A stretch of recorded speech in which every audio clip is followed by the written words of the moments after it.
Mardin'de gerçekleştireceğimiz 1. Dünya Sulama Forumu'na hoş geldiniz diyorum. Olmayan bir projeyi hayata geçirmek için karar vermiştir.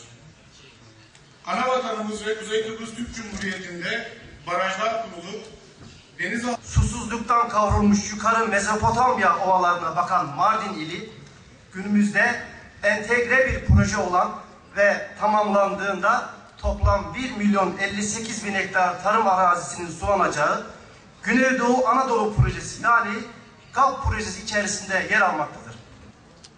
Dünyanın çok farklı bölgelerinden bir araya geldiğimiz 1. Dünya Uluslararası Sulama ve Drenaj Forumu'nun bugün burada gerçekleştirilmesine 2012 yılının Haziran ayında Avustralya'da düzenlenen ICID'nin Uluslararası İcra Kurulu toplantısı ve 7. Asya Bölgesel Konferansı'nda karar verilmiştir.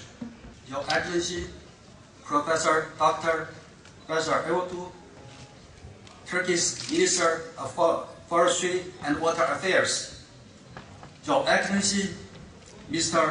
Umar Kulan, Turkish Minister of Interior. Your Excellency, Hamid Bakici, Minister of Turkish Republic of Northern Cyprus.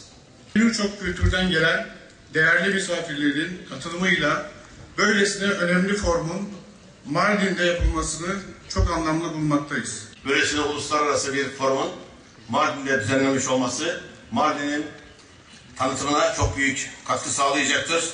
Ve özellikle de Mardin'in hak ettiği bir forum olarak da bunu özellikle belirtmek istiyorum. İlimize gelen bütün misafirlerimiz burada çok güzel vakit geçirecekler ve Mardin'in bu tarihi yönünü de tanıma imkanı bulacaklardır.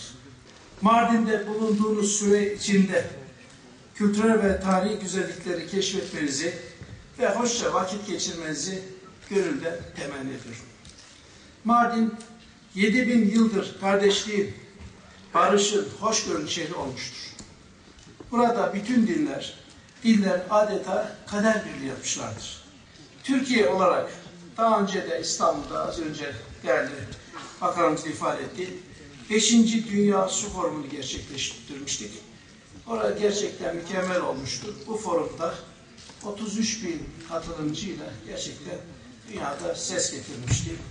Ben hemen orada bulunan Derik Kaymakamı Sayın Ahmet Demirci bizlerle birlikte olacak. Sayın Valime ve Sayın Kaymakam'a sevgilerimizi iletiyoruz ve bakan hemen Sayın Bakanım size bırakıyorum sözü ben. Buyurun. Sayın Kaymakam bizi duyuyor musunuz? Duyuyorum Sayın Bakanım. Evet, buradan özellikle 1. Dünya Sulama Forumu'nun yapıldığı Artuklu Üniversitemizin konferans salonundan sizler oradakileri saygıyla sevgiyle selamlıyoruz.